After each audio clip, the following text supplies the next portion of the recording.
lá em Isaías 58, versículos 11 e 12, onde o profeta aborda um assunto do qual eu quero falar esta noite para com a igreja.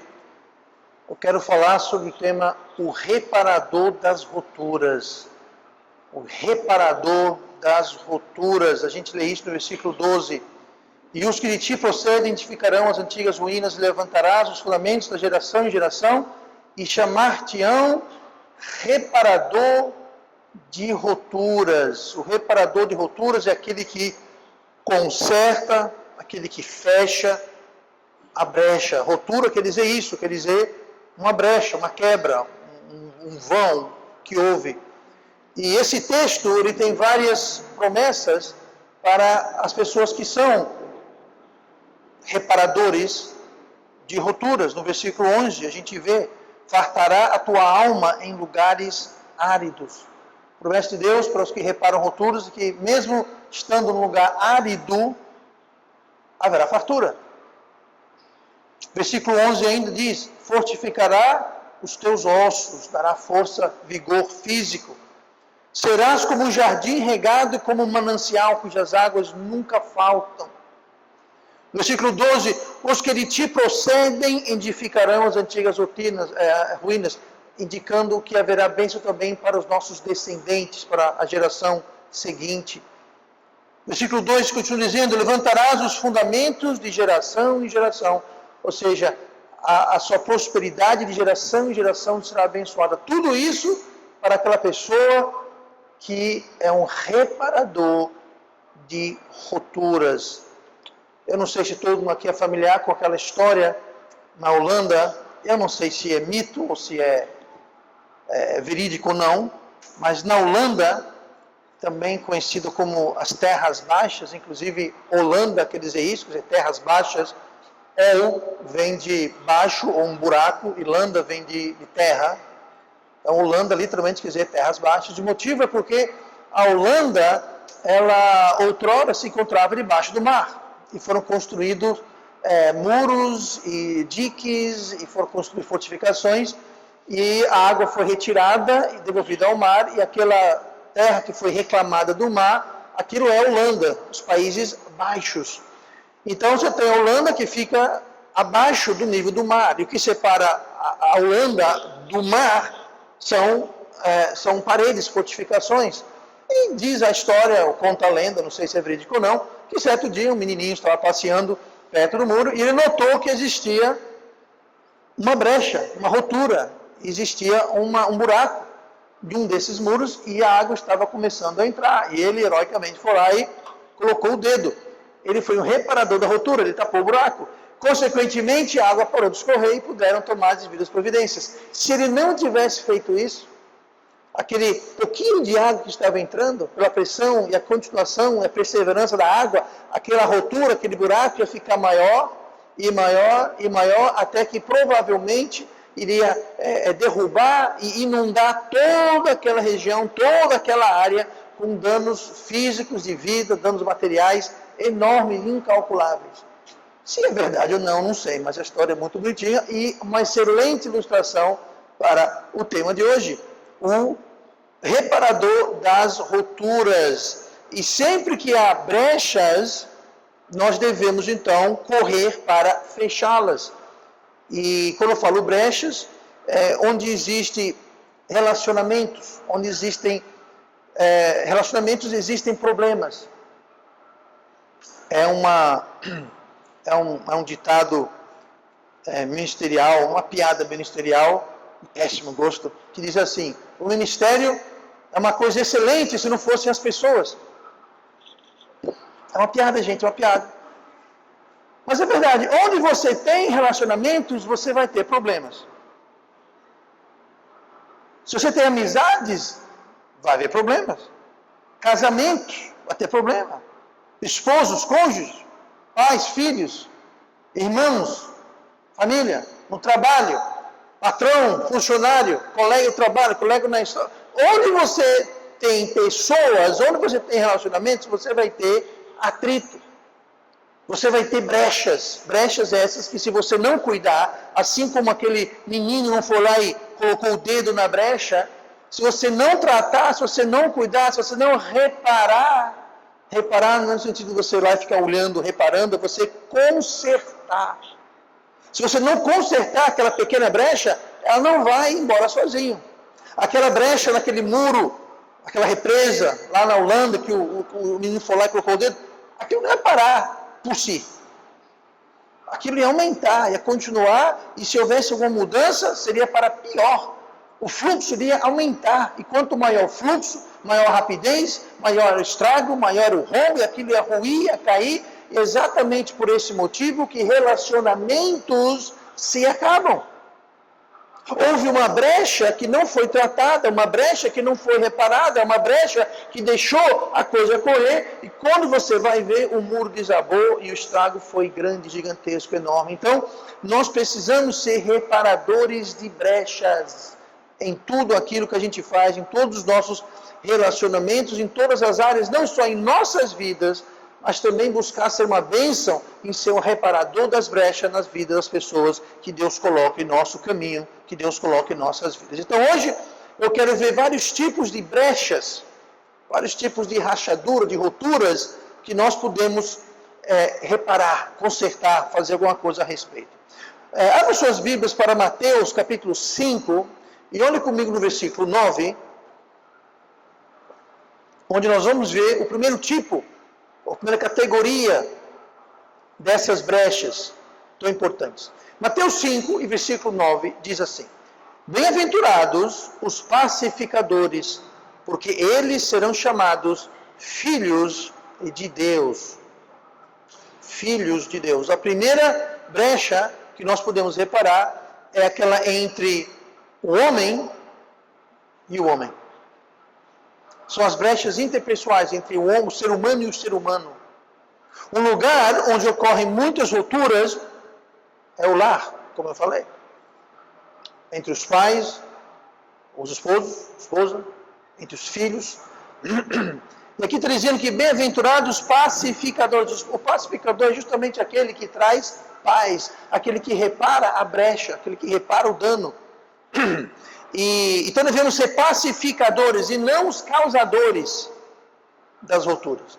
Nós devemos ser o que repara, o que traz a paz. Lá em Gálatas 5, versículo 14, tem um versículo que nós conhecemos bem, mas diz assim, e essa é uma brecha que existia numa igreja, lá na igreja da Galícia, e Paulo escreve sobre essa brecha na igreja em Galícia, que menciona em Gálatas 5, versículo 14. Diz assim: porque toda lei se cumpre numa só palavra, nesta: amarás ao teu próximo como a ti mesmo. Paulo aqui está repetindo o que Jesus falou, porque meus mandamentos é esse, é você amar o próximo como a si mesmo. Versículo 15 continua: se vós, porém, vos mordeis e devorais uns aos outros, vede não vos consumais também uns aos outros. Digo, porém, andai em espírito, e não cumprireis a concupiscência da carne. A igreja na Galícia estava com um problema sério. Ela estava com uma brecha, uma ruptura muito grande. Haviam pessoas ali naquela igreja que, segundo está dizendo aqui, eles estavam se mordendo e se devorando uns aos outros. Entenda que isso aqui é uma linguagem figurativa. Eles não estavam literalmente comendo, mastigando, deglutindo, se alimentando dos outros. Mas mostra a intensidade, mostra a que ponto chegou a inimizade dentro de uma igreja, gente. Isso aqui é uma igreja, está escrevendo a igreja na Galícia. Então não era um problemazinho qualquer. A coisa chegou a tal intensidade que Paulo falou: vocês estão se mordendo, vocês estão se devorando. Eu podia até usar o termo, está uma cachorrada aí na igreja, gente. Você já pegou 2 cachorros brigando no meio da rua? Quem é doido de meter a mão no meio daquilo? Estão se rolando, parece uma coisa só, se pegando, mordendo e rolando. Pois é, Paulo está fazendo uma comparação a isso. A brecha, aquela brecha que começou com uma coisinha, chegou a tal ponto, a tal intensidade, que virou cachorrada. Virou uma questão de morder e devorar. A intensidade foi tal. Então nunca pense que só porque a gente está na igreja, é tudo mil maravilhas. Não. Eu falei agora há pouco, o ministério é maravilhoso, salve as pessoas. Vocês podem rir mais tarde quando perceberem o humor da situação. Mas é verdade, igreja não é isento de problemas. Nós somos salvos, amém, glória a Deus, mas nós continuamos tendo a velha natureza. Nós ainda temos uma carne que quer dominar. E uma coisa que começa com uma brecha, se não for consertada, vai virar um rombo, vai virar uma coisa muito, muito séria. Então nós temos que ser pacificadores. E Paulo aqui está dizendo, olha, está acontecendo coisas aí que não deveriam estar acontecendo. Nós temos que amar um ao outro, amar o teu próximo como a ti mesmo. Não é interessante como a gente se ama? Nós damos crédito a nós mesmos, não é verdade? As outras pessoas nós desconfiamos, né? O Bruno, não sei não, Bruno, eu não tenho muito certeza. Eu acho que o Bruno, a gente desconfia dos outros. Agora, nunca de mim. Inclusive, ficamos chocados quando alguém desconfia da gente. Como ousas? Eu sou uma pessoa maravilhosa. Como você ousa?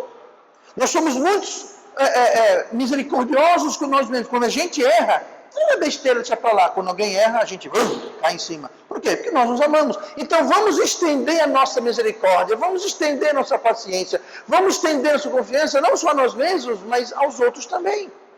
Devemos amar os outros como a nós mesmos. Isso, só nisso, resolve muita brecha, resolve muita rotura, repara muita coisa. E essa, na realidade, é a solução para a maioria dos nossos problemas. Se a gente amasse o próximo como a gente amamos a nós mesmos, muita coisa seria evitada, muita coisa seria resolvida. E eu tenho uma certa bronca com certos agentes seculares que supostamente estão lá para ajudar e agilizar.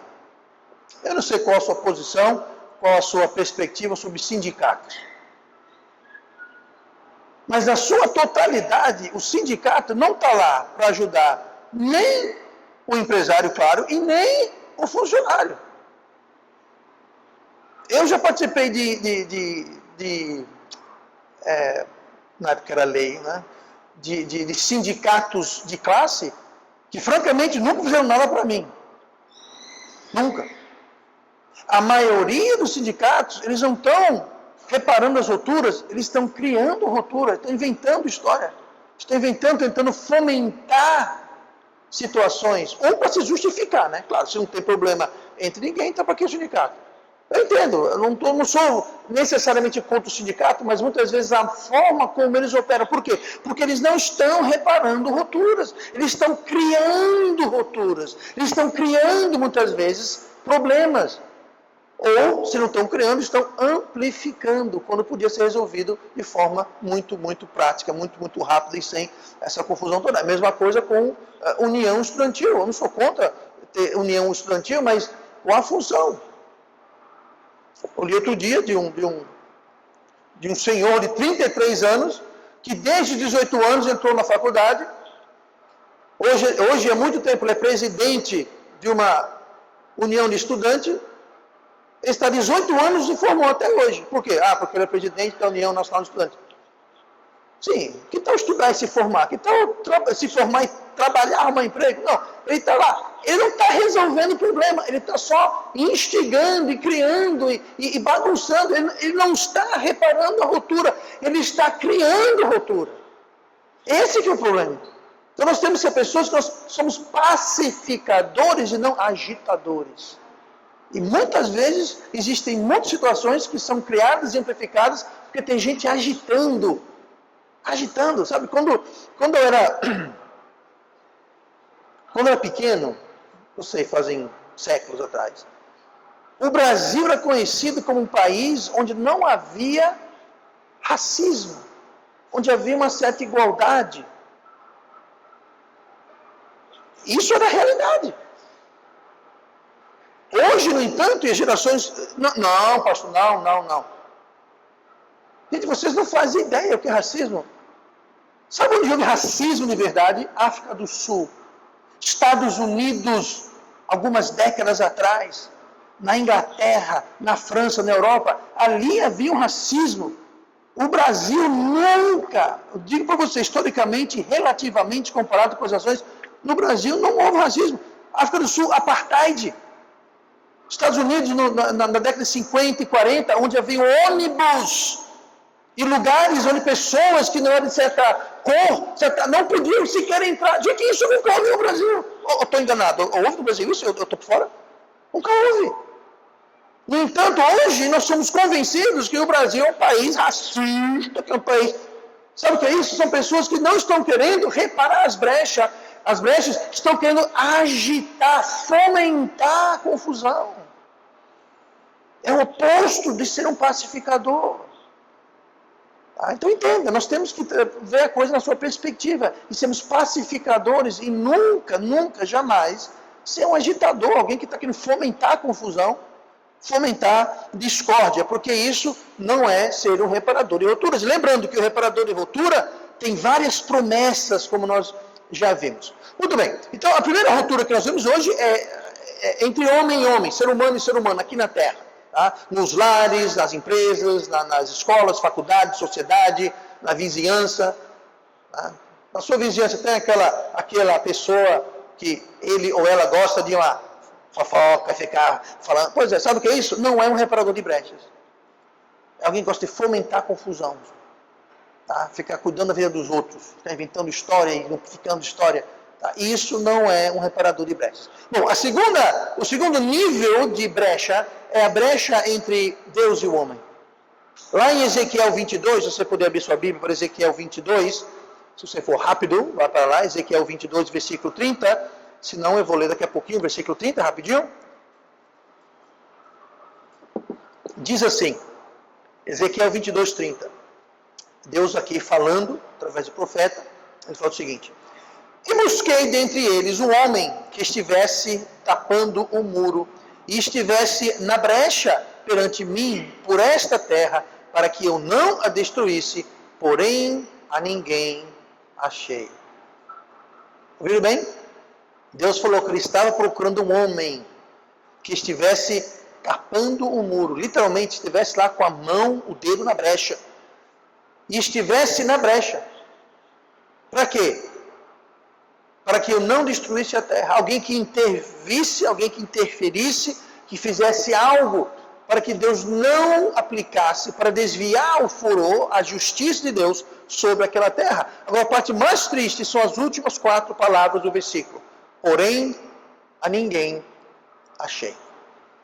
Deus falou, estou procurando um homem que possa ficar na brecha e ser um reparador de rupturas, mas eu não achei ninguém. Não tinha ninguém. Aí você fala, pastor, mas que ruptura é essa que ele está falando? A ruptura do pecado. O homem é um ser pecador e está condenado ao inferno. Veja bem, não é que o ser humano vai ser condenado. O ser humano já está condenado. Já é, não precisa fazer nada, já está. O homem já está condenado. Ganhadores de almas, aqueles que evangelizam, levam o evangelho, eles são aqueles que estão tentando reparar a ruptura. Por quê? A única forma de você reparar a ruptura causada pelo pecado entre Deus e o homem é Jesus Cristo. É o evangelho, é o que Jesus fez na cruz ao morrer e ressuscitar por nós.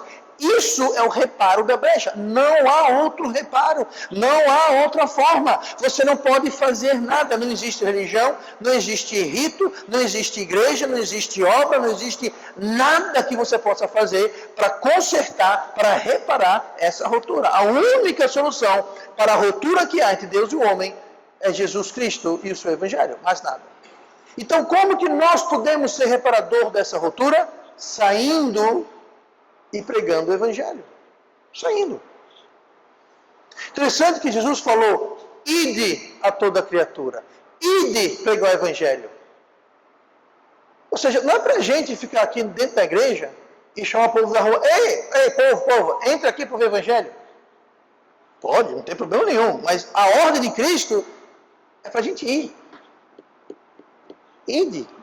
E para onde? Aonde eles estiverem. O pastor Aguinaldo estava aqui na semana passada. Aqui está quem não pegou o seu cartão de oração dele, pegue antes de ir embora. Mas ele vai para uma população que literalmente eles não podem vir para a igreja, porque estão presos. A missão Rancho Eterna, ela trabalha com encarcerados. Essas pessoas não podem vir para o culto. Como é que faz? pessoas como o irmão Aguinaldo, eles vão a eles e levam o evangelho a eles. Mas a verdade é que existe muito mais do que encarcerados. Existem pessoas em todo o mundo, pessoas que talvez não vão vir para uma igreja. Eu mesmo, antes de ser salvo, eu não, se você me chamasse para uma igreja, eu ria na sua cara. Eu, pastor. Inclusive, a irmã Simone, já sabem disso, me convidou para uma igreja, insistentemente, antes da gente casar, se não me engano, foi antes da gente casar. Eu falei, tudo bem, eu fui. Eu fui uma vez. Eu fui convidado para não voltar mais. Pois é, tão coisa boa que eu era. Muito obrigado, não vou voltar mais não. Mas eu não fui. Eu entrei na primeira igreja, depois que eu fui salvo, acho que foi 2 meses. Se dependesse de eu ir para uma igreja para ouvir o evangelho, eu não ia ouvir o evangelho, porque eu não era do tipo de ir para a igreja. E muita gente também é do mesmo jeito. Eu fui alcançado porque alguém veio a mim. Pessoas são alcançadas porque nós vamos a elas.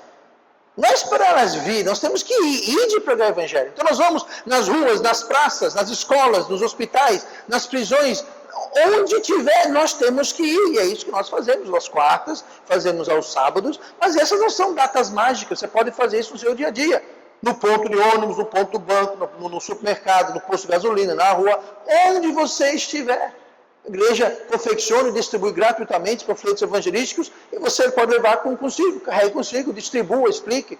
Se você só tiver a chance de dar um panfleto, e nosso panfleto contém o evangelho, contém os textos, contém uma explicação simples sobre o evangélico, uma oportunidade é dada, está tudo lá. Se você apenas der para alguém, já é alguma coisa, gente. Não, sabe, tem muito panfleto evangélico que tem uma florzinha na frente, tem um versículo atrás, né? O Senhor é pastor, nada me faltará. Aí fala igreja tal e pronto. Lindo, mas não tem evangelho. Ninguém vai ser salvo porque ele viu aquela foto, aquela flor, leu um versículo de Salmos ou Provérbios. Não contém o evangelho. Os nossos panfletos contêm o evangelho. E também você e não tem oportunidade de falar com alguém, a pessoa pode levar aquilo para casa, ela pode ler, aquilo já é uma semente que pode vir levar a pessoa à salvação. Mas se você não distribui, se você não dá, é importante a gente sermos reparadores das rupturas entre Deus e o homem. Mateus 4,19 fala assim, e disse-lhes, vinde após mim e vos farei pescadores de homens. Então eles, deixando logo as redes, seguiram-no. Uma das características de ser um seguidor de Cristo é ser um pescador de homens. Agora, Jesus usou o termo pescador de homens porque ele estava falando sobre Pedro, Tiago e João, que eram pescadores. Eles entenderam.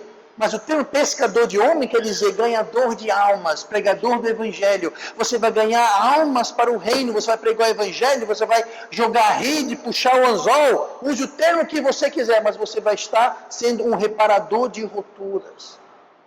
E todo crente, isso não é dom. A Bíblia fala, ide pregar o evangelho a toda criatura. Mateus 28, ide pregar o evangelho, ensinando, batizando. Pregar o evangelho, ser pescador de homens, não é dom, é mandamento. Ah, pastor, porque é meu dom. Não é dom. Eu desafio você a encontrar. A Bíblia fala sobre muitos dons espirituais. Nenhum é ser um ganhador de almas, alguém que prega, alguém que leva o evangelho, um pescador de homens. Não é um dom, é uma ordem, é um mandamento, é um dever. Você segue a Cristo, então você pesca homens. Você não pesca homens, você não é um seguidor de Cristo. Você pode até ser salvo, mas não é um seguidor de Cristo. Existe uma grande diferença. O seguidor de Jesus, ele deve ser um pescador de homens. Lucas 19, versículo 10. Porque o Filho do Homem veio buscar e salvar o que se havia perdido. Eu não sei se vocês sabem disso, mas Jesus não está mais aqui. Ele está no céu. Está voltando, mas está no céu. Então quem é que vai buscar e salvar o que se havia perdido? Nós. Os crentes, os salvos. É o nosso dever, é o nosso papel. É o nosso dever ser aqueles que reparam a ruptura entre Deus e o homem, além da ruptura entre o homem e o homem. Vamos para Romanos 12 rapidamente.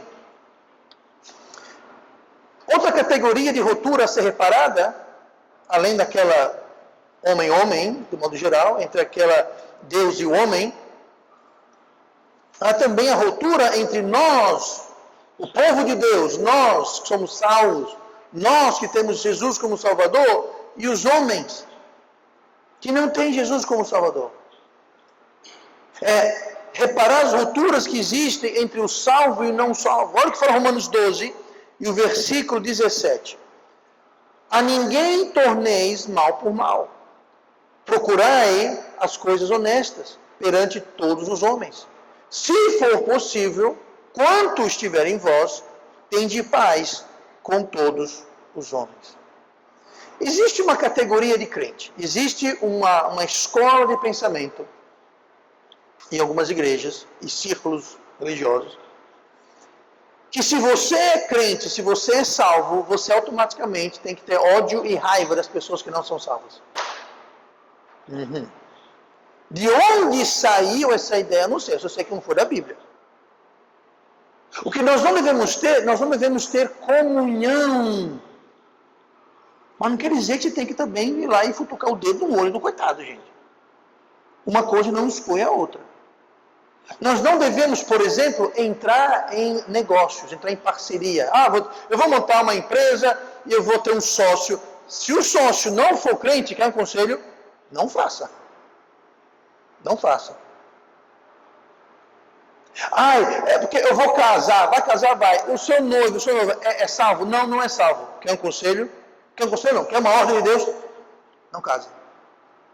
O crente não deve entrar em parceria no casamento, deve entrar em parceria nos negócios. O crente não deve ter suas amizades mais estreitas e íntimas com pessoas que não são salvas. Estou dizendo que você tem que odiar quem não for, mas também você não tem que ter aquela amizade, você tem que ter cuidado. Outra coisa, se você é crente fiel, você vai resolver muitas das suas amizades erradas. Porque se você for um crente fiel, você vai começar a viver de tal jeito que muitos dos seus amigos de antigamente vão olhar para você assim, ó, de lado. Hoje de manhã, lá na outra igreja, eu preguei o seguinte, eu falei, tribulação, dificuldade, guerra, eu preguei sobre guerra, sobre a milícia, guerra espiritual. Estamos em guerra. O que me preocupa como pastor, não é quando a igreja ou o crente tem batalha e perseguição. Não, o que me preocupa é quando não tem. Por quê? Porque o diabo só vai ficar incomodado se você o incomodar. O mundo só vai resistir você quando você se diferenciar do mundo. Se você fez paz com o mundo, com o diabo e com a carne, você não vai ter problema nenhum, te garanto. Só com Deus. Então não é tanto a batalha que é o problema, é a ausência da batalha, porque se você não tem batalha, é porque você já se rendeu, já fez paz. O exemplo que eu usei de manhã foi aquele boxeador que o técnico joga a toalha no ringue. Pois é, você jogou a toalha, você já se rendeu. Por isso que você tem paz, por isso que não tem batalha na sua vida. É porque você fez paz. Pastor, mas eu não quero batalha. Quando a gente entra na batalha pela causa de Cristo, Deus está do nosso lado. E Ele é maior do que o inimigo. Quando a gente joga a toalha, o diabo deixa a gente em paz, porque ele sabe que nós vamos acabar nos autodestruindo. Ele não precisa fazer nada. Então, vamos ser aqueles que fazem paz. Tende paz com todos os homens. A todo custo? Não. O versículo começa. Se for possível, quanto estiver em vós, tende paz com todos os homens. Então não vá fazer paz a qualquer custo. Você tem um amigo que está enchendo sua paciência porque ele quer que você vá para o bar tomar cachaça com ele. Tudo bem, eu vou lá tomar cachaça com ele para ele me deixar em paz. Não. Se for possível, tende paz com todo mundo. Mas se não for possível, então que não haja paz. Mas não existe motivo, não existe razão bíblica para a gente estar automaticamente odiando e tratando mal as pessoas que não são crentes ou que não são salvas. Nós temos que ser educados, cortês, gentis com todo mundo, gente. Crente, não interessa. Nós não devemos pré-julgar ninguém. Então, se for possível, se não for possível, então... E como é que faz isso? Ninguém torneis mal por mal. Procurei as coisas honestas perante todos os homens. Ah, pastor, mas você não sabe, é que as pessoas me tratam mal porque eu sou crente. Não torneis mal por mal. Se tratam você mal, você não vai ser mal de volta. Eu estou dizendo aqui, ó. Procurar ter paz. Se alguém é mal para você e você é mal para ele, sabe o que vai acontecer? Ele vai ser mal de volta, você vai ter que ser mal, vai ficar esse ciclo vicioso, não vai ter paz nunca. Vou dar um exemplo lá na outra igreja. Umas semanas atrás, houve uma situação que uma pessoa lá ficou meio exaltada, algumas pessoas, sabem, presenciaram. E a pessoa saiu exaltada e falou, nunca mais vem para essa igreja. Aí eu peguei e falei, não vem que eu não quero mesmo. Não, eu não fiz isso. Eu não tornei mal por mal. Eu sinto muito ouvir isso. E todas as vezes que eu me encontrava com essa pessoa, eu tratava ela muito bem. Aliás, normalmente como eu trato todo mundo. Cumprimentei, como é que tá, não sei como é. Sabe quem foi para a igreja hoje de manhã lá? Essa mesma pessoa apareceu lá. Foi ela, foi a netinha, foi a filha, aliás, a nora. Por quê? Porque eu não retornei mal por mal. Então, você começa a retornar mal por mal, você não vai ter paz nunca com ninguém. Que vai ficar, sabe o quê? Aquela cachorrada que estava lendo em Gálatas, estavam se devorando, se mordendo. Pois é, sabe o que é isso? Alguém faz mal para você, você pega e dá o troco. E muitas vezes, o mal que foi feito foi sem querer. De repente, porque a pessoa não me cumprimentou, olhou para mim assim, meio de lado. Sim, a pessoa estava com dor de cabeça naquele dia, a pessoa estava com problema e não viu, ou talvez não... Vamos ter graça e misericórdia com as pessoas. Não vamos estar retornando mal por mal, prejulgando. Calma, vamos estender aos outros o que a gente estende a nós mesmos. Então vamos reparar a brecha que há também entre homem com homem, mesmo quando a culpa é da outra pessoa, como nós vimos lá em Mateus 5:23. Portanto, se trouxeres a tua oferta ao altar, e aí te lembrares de que teu irmão tem alguma coisa contra ti, deixa ali diante do altar a tua oferta e vai reconciliar-te primeiro com teu irmão, e depois vem e apresenta a tua oferta. Note que fala aqui, olha, você está lá no altar trazendo sua oferta, tá? E fala assim, ó, e você lembra que teu irmão tem alguma coisa contra ti. Não foi ele que te ofendeu, foi você que ofendeu ele. O seu irmão tem uma coisa contra ti, ou seja, a pessoa está chateada porque você fez alguma coisa. Deus falou o quê? Vai lá e resolva com ele primeiro. Ah, mas não foi minha culpa. Então você não vai ter paz. Então nós temos que consertar as rupturas. Fazer isso chama-se ser forte e maduro espiritualmente. É o que fala em Romanos 15, versículo 1. Mas nós que somos fortes devemos suportar as fraquezas dos fracos. Sabe o que são os fracos? Aqueles que ficam bravos, qualquer coisa, ofendidos, qualquer coisa, aquele que tem uma pele bem fininha, qualquer coisinha fica tudo... Sabe o que é isso? É o fraco, espiritual. Então Paulo fala, nós que somos fortes devemos suportar as fraquezas dos fracos. E continua. E não agradar a nós mesmos. Só porque o irmãozinho fez ou falou, olhou você de lado, o que dá vontade de fazer é lá e dizer umas poucas e boas coisas para ele. Para quê? Para te agradar. Não faça isso. Seja maduro. Seja maduro, seja forte. Portanto, cada um de nós agrade ao seu próximo no que é bom para edificação. Porque também Cristo não agradou a si mesmo, mas, como está escrito, sobre mim caíram as injúrias do que te injuriavam. Se a pessoa, se Jesus fosse dizer, para que eu vou para a cruz? O que foi que eu fiz? Eu não fiz nada. Quem fizeram foram eles serviram para lá. Foi mais ou menos isso que ele agonizou no jardim, antes de ser preso. Ele falou, Senhor, ele falou, Pai, se esse cara se puder passar, que passe de mim. Mas se não for possível, seja feita a vossa vontade. Jesus estava dizendo, Pai, eu não estou muito afim de encarar o que eu vou ter que encarar. Mas eu vou, porque é a tua vontade. Porque não tem outro jeito. Se for possível, não era possível. Lembra aqui que nós lemos? Se for possível, enquanto estiver em ti. Pois é, não era possível. Ou Jesus morria na cruz para nos salvar do pecado, do inferno, da condenação eterna, ou não tem outro jeito. Jesus sabia o que ele ia encarar. Ele sabia o martírio, o sofrimento, a tortura física E acima de tudo, pela primeira vez na eternidade, Deus Pai iria desamparar, dar as costas ao seu Filho. O que foi que Jesus falou na cruz, agonizando? Por que me abandonaste?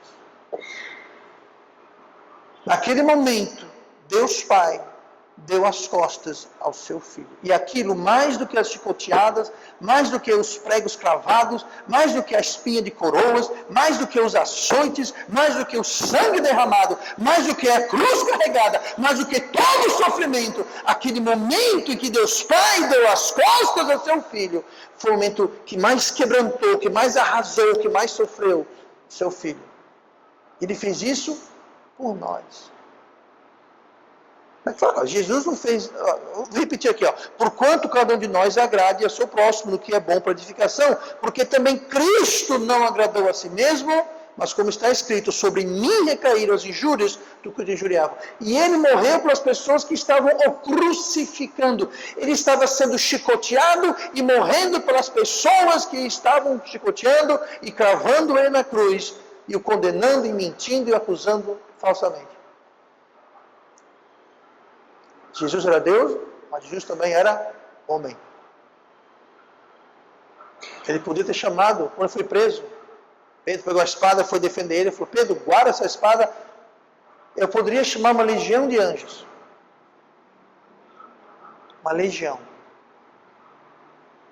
Uma legião varia de 5 a 6 mil anjos. Um único anjo, você lê na Bíblia várias vezes, um único anjo acabou com toda uma nação. Um anjo. Jesus falou, eu posso chamar mais de 5 mil anjos agora para vir me resgatar. Pedro, guarda a espada. Eu estou indo preso porque esse é meu trabalho. Para isso que eu vim. Isso aqui não é um ups, isso não é um oh. Ele sabia o que encarar. E ele agonizou. Ele estava suando sangue. Isso é uma condição médica, quando o seu estresse está tão forte que as pequenas capilares na sua pele se rompem e junto com o suor, você sangra. Você sua sangue. Ou melhor ainda, você soa, junto com o suor sai sangue. Jesus suou sangue, gente. Tamanho era o estresse, era a agonia que ele estava passando naquele momento. Ele fez isso por nós. Gálatas 6:1, irmãos, se algum homem chegar a ser surpreendido em alguma ofensa, vós que sois espirituais, encaminhai o tal com espírito de mansidão, olhando por ti mesmo, para que não sejas também tentado. Muito fácil hoje em dia, né? Alguém na igreja comete um erro, todo mundo cai em cima, mata, queima! Calma, gente, aqui está dizendo que é espiritual, vai tratar do assunto com mansidão. Interessante que ele fala, e tendo cuidado para você também não cair no erro. É a velha história, vamos tratar os outros como a nós mesmos. Quando a gente erra, calma gente, o que é isso? Deixa eu explicar. Quando é os outros, não tem explicação não. Vamos reparar as rupturas, não criar ruptura. Quando o irmão na igreja peca, já é uma ruptura. Não vamos aumentar a ruptura, explodindo, amplificando a coisa além do que precisa. Eu tenho aqui, nos últimos 15 anos que eu sou pastor aqui, ou 14 anos, aqui a gente fez 14 anos semana passada, e eu estou aqui esse tempo todo, eu trato do problema publicamente quando o problema se torna público. Público eu falo, se o problema é contido, eu não vou tornar aquilo público, porque não há necessidade. Agora, eu já ouvi falar, eu não sei pessoalmente, mas eu já ouvi relatos de pessoas que dizem que certas igrejas têm o culto da disciplina. Esse geralmente é o culto mais bem frequentado. Vende-se ingresso na porta, pipoca, cachorro-quente, esse tipo de coisa. É assim de gente. Eu estou exagerando, é claro. Mas o que acontece? Nesses cultos é chamado, fulano, vem aqui para frente, aí é lido a acusação, aí vem aquela coisa. E muitas vezes metade da igreja estava nem sabendo o que estava acontecendo. Ou seja, você acabou de criar uma ruptura. Você não está reparando ruptura. Você está criando ruptura, gente. Você está criando problema. Então, se a coisa se tornou pública, ou notória. O público não, porque público já é porque mais amplo. Mas se a coisa é notória, então tem que ser tratada abertamente. Mas se a coisa está contida, então a gente trata aquilo dentro daquele contingimento ali. Não tem que estar divulgando aos 7 ventos, não tem necessidade. Agora, às vezes, precisa, porque a coisa fugiu, então a igreja está afetada, então toda a igreja é envolvida. Mas se não é, não tem para que fazer isso. Justamente está falando aqui, é com mansidão. Não é para que devorar, matar, crucificar a pessoa que ofendeu. É para agir com mansidão. Agora aqui, ó. Se algum homem chegar a ser surpreendido em alguma ofensa, vós que sois espirituais. Ou seja, quem é carnal não faz assim. Não faz com mansidão. E assim por diante. Então, perdoe. Mesmo se não lhe foi pedido. Ó, isso aqui é um grande segredo da vida cristã. Você deve perdoar as pessoas, mesmo quando a pessoa que lhe ofendeu não peça perdão. Gente, se eu fosse esperar todo mundo que já me ofendeu de alguma forma vir pedir perdão para mim, para eu perdoar essas pessoas, eu acho que eu estava louco já. Uma biruta da cabeça. Quando a pessoa vem pedir perdão para você, aquela pessoa é a mais beneficiada pelo aquele ato, não você. Você deve perdoar a pessoa, mesmo a pessoa não pediu perdão. Lucas 23, 34. E dizia Jesus: Pai, perdoa-lhes, porque não sabem o que fazem. E repartindo as suas vestes, lançaram sortes. Jesus estava lá, alguém pediu perdão. Ah, Jesus, desculpa aí, perdão, eu errei. Ninguém pediu perdão. E Jesus falou o quê? Pai, perdoa-lhes. O Pai, eu perdoei você. Perdoe-lhes. Não impute isso contra eles. Eles não sabem o que estão fazendo. Se soubessem, não tinham feito. Olha a misericórdia, olha a graça, olha o perdão de Cristo. Isso ele pendurado na cruz, morrendo, sangrando, morrendo, agonizando. Muitas vezes a gente não está nem um milésimo disso.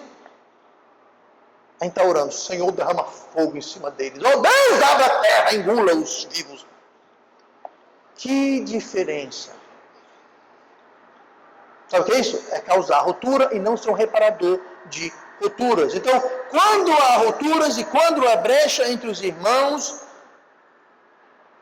aqui na igreja, isso entristece Deus, isso entristece o Espírito Santo. Em Efésios 4, versículo 30. E não entristeçai o Espírito Santo de Deus, no qual estáis selados para o dia da redenção. Esse versículo nós sabemos, eu até preguei sobre ele semana passada, se não me engano. Mas só que ele continua. Vamos ver qual é o contexto maior desse entristecimento do Espírito Santo. Segue o seguinte versículo 31. Toda a amargura e cólera e gritaria e blasfêmia e toda malícia sejam tiradas dentre vós. Antes, sede uns para com os outros, benignos, misericordiosos, perdoando-vos uns aos outros, como também Deus os perdoou em Cristo. O contexto de não entristecer o Espírito Santo é que não haja cachorrada na igreja.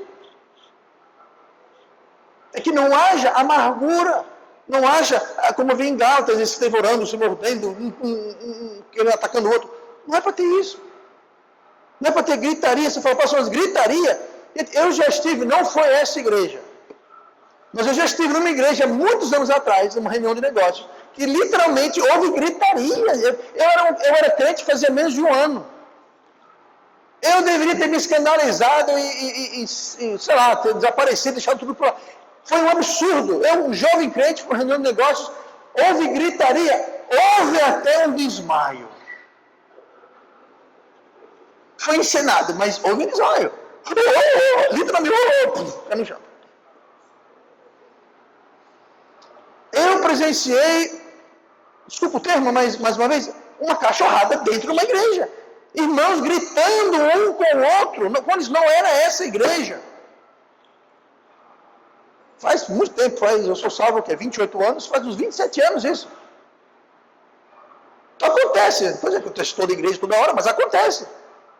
Situações onde há gritaria, onde existe rancor, amargura. Que nunca seja verdade em nossa igreja, amém? Mas acontece. Mas é dentro desse contexto que a gente entristece Deus, quando não existe, quando existe rupturas entre os irmãos. E vamos ver então a última categoria de ruptura, nós vemos aqui a ruptura entre o homem e o homem, a ruptura entre Deus e o homem, a ruptura entre os perdidos e os não perdidos, a ruptura agora entre nós e Deus. Isaías 59, versículo 1 diz assim: e eis que a mão do Senhor não está encolhida para que não possa salvar, nem agravado o seu ouvido para que não pode ouvir. Mas as vossas iniquidades fazem separação entre vós e o vosso Deus, e os vossos pecados encobrem o seu rosto de vós, para que não vos ouça. Note bem que esses versículos não estão falando de salvação. Estão falando de comunhão e resposta à oração. Tá? Com isso em mente, eu vou ler de novo. Eis que a mão do Senhor não está encolhida. Ou seja, não é que Deus não pode. A mão dele está fraca. Ele pode. Ele é capaz. Para que não possa salvar. Esse salvar não é salvar espiritualmente. É salvar de livrar, de ajudar. Tá? Nem agravar o seu ouvido para que não possa ouvir. Ou seja, não é que Deus não pode fazer nada, nem que ele não está ouvindo. Ele pode fazer e ele está ouvindo. Ele é capaz e ele está ouvindo. Mas as vossas iniquidades fazem separação entre vós e Deus. O problema é o pecado. É o pecado que está guardando, segurando a mão de Deus, e é o pecado que está tapando os ouvidos de Deus. Continua. E os vossos pecados encobrem o seu rosto de vós, para que não vos ouça.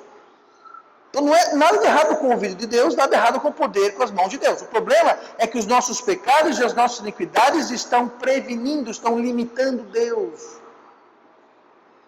Esse que é o problema.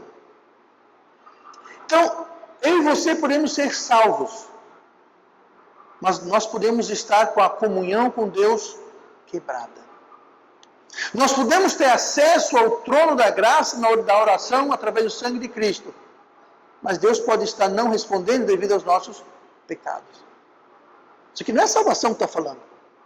É sobre comunhão e resposta de oração. Então o pecado causa essa separação entre nós e Deus. E o Espírito Santo entristecido deve nos incomodar. Se você é salvo, o Espírito Santo habita em você. De tal modo que quando ele está triste, você deve estar triste. Quando você entristece o Espírito Santo, você deve ficar triste também, porque ele habita em você. Ele faz parte de você. Ele faz parte do seu ser. O homem é corpo, alma e espírito. O espírito seu está intrinsecamente ligado com o Espírito Santo. Quando você e eu nascemos, o nosso espírito estava morto. Ele foi vivificado porque o Espírito Santo entrou e ele vivificou o meu e o seu espírito. Então, estou assim, estou interligados. O meu espírito com E minúsculo e o Espírito Santo de Deus com E maiúsculo estão interligados de tal modo que quando ele está triste, eu estou triste. E o que me preocupa muito é isso, é quando tem pessoas que supostamente são crentes, vivem uma vida que entristece o Espírito Santo, mas eles não sentem tristeza nenhuma. Isso é preocupante. Jesus fala, aliás, Deus fala lá em Hebreus, que Deus açoita todo aquele que recebe como filho. E se não sois filhos, e se não tem disciplina, então não sois filhos. E se não sois filhos, sois bastardos. Então, quando o crente vive uma vida que desagrada a Deus, mas aquilo não incomoda ele, algo está muito errado. Muito errado. Porque é para incomodar. E se não incomoda, a equação não está balanceada. Agora entenda, essa incomodação nem sempre é visível. Não quer dizer que você vai vestir saco, andar pela rua, se chicoteando e chorando pelos cantos. Não. Talvez não chegue a isso. Mas em algum lugar, e nem sempre essa incomodação é perceptível exteriormente, mas em algum lugar, por dentro ou por fora, talvez lá no íntimo do seu coração, alguma coisa deve estar lhe perturbando. Não, pastor, nada me perturba. Eu pinto o bolo, faço o que eu quero, eu durmo perfeitamente à noite, aquilo não me incomoda em nada. Quem é conselho meu? Examine bem a sua salvação.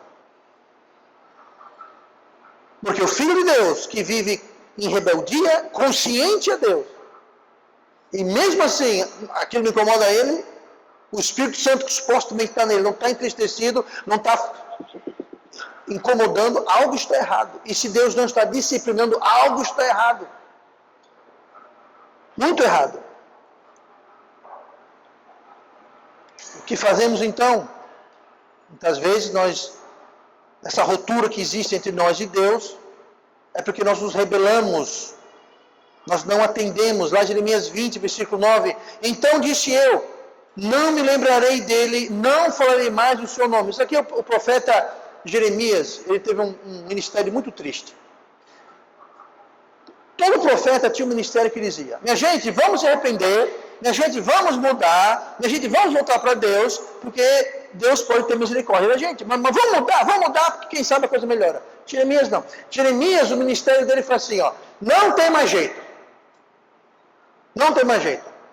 A coisa vai pegar, Deus falou, já passou do limite, se renda. A gente vai para o cativeiro, não lutem, não briguem, não resistam, Nebucodonosor vai vir, vai levar todo mundo, vai destruir a cidade, aceitem essa vontade de Deus. O povo não quis saber.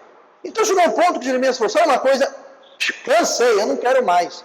Ele foi preso, foi torturado, foi acusado, teve que fugir, ele sofreu. Chamado de pessimista, traidor, muita coisa. Chegou um dia que ele falou, quero mais não. Aí ele falou isso, não me lembrarei dele e não falarei mais o seu nome. Ele falou, bem, chega, não vou mais profetizar, não vou mais servir, chega. Mas, continua, mas isso foi no meu coração como fogo ardente, encerrado nos meus ossos, e estou fatigado de sofrer e não posso mais. Isso foi a consequência do profeta Jeremias falar, Deus, eu não vou mais fazer seu trabalho. Eu não vou mais falar, eu vou ficar quieto, eu vou ficar na minha. Então, quando ele falou isso, foi como se o coração dele estivesse em chamas e tivesse fogo nos ossos, e ele estava sofrendo e não aguentava mais. Sabe o que é isso? É alguém que estava em rebelião à palavra de Deus.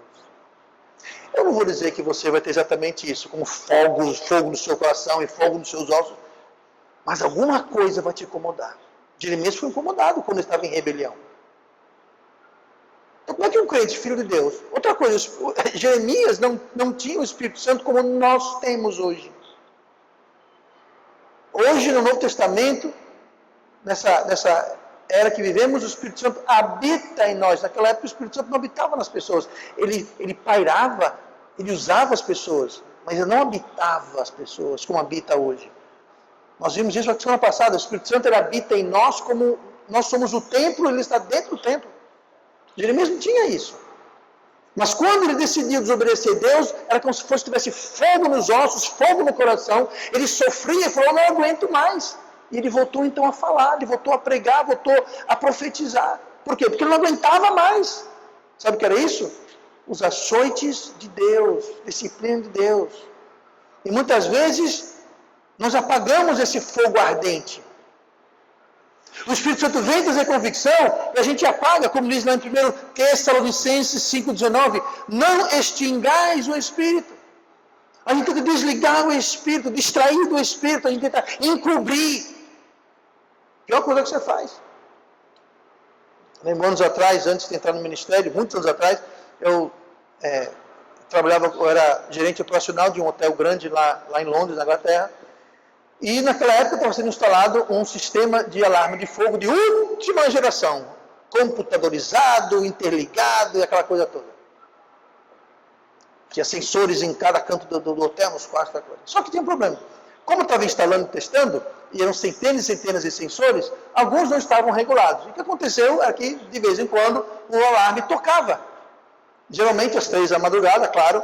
Aquele corre-corre, vai evacuar o hotel, não vai evacuar o hotel, é fogo, não é, checa, não checa. Aí alguém teve a brilhante ideia de desligar o sistema todo.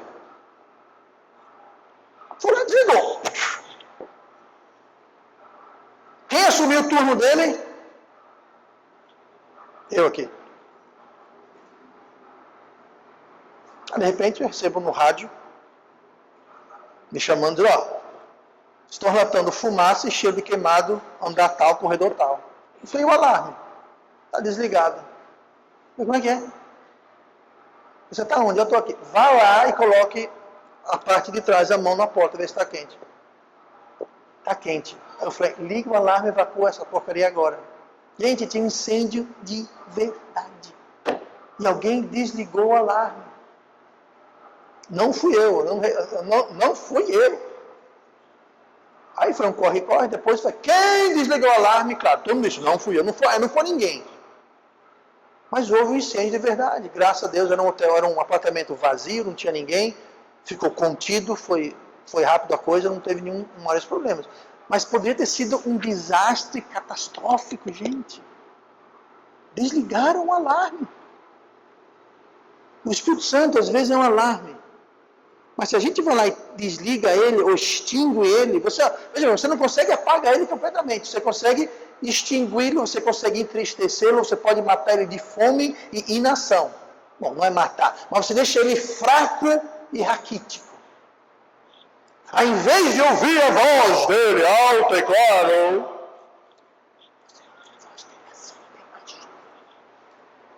aquela voz bem baixinha que você não ouve. Ah, é bom assim porque me incomoda. Pois é.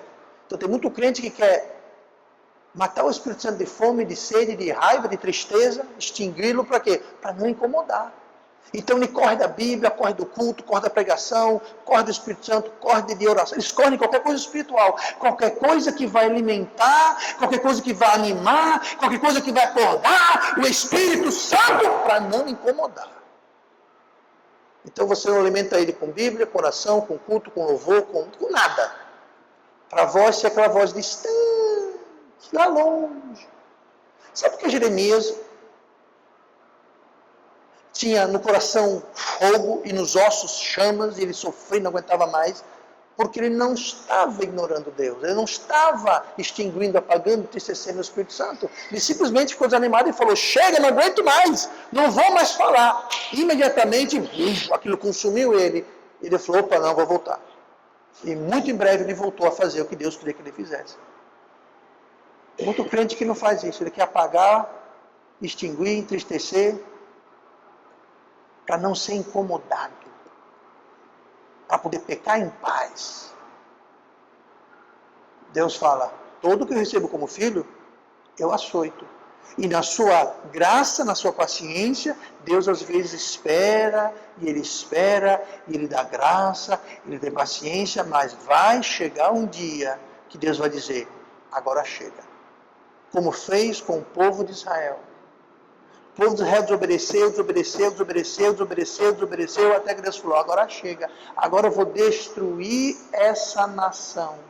Eu vou trazer Nebucodonosor, os babilônios, vão levar todo mundo cativo, vão destruir a cidade, a muralha, vou acabar com vocês. E foi exatamente o que houve. Foi o ministério do profeta Jeremias. Deus falou, agora chega, não tem conversa mais. Por muitos anos, por tratar de uma nação, por muitos anos, Deus teve paciência. Mas chega uma hora, ele fala, não, agora o bicho vai pegar. Não pense que nós somos diferentes, que Deus vai deixar a gente ficar impune. E muitas vezes o que acontece é isso. Lá em, se não me engano, Eclesiastes fala, porque o julgamento de Deus demora, cresce a iniquidade do mundo. Se toda vez que alguém cometesse um erro, Deus julgasse, ninguém pecava.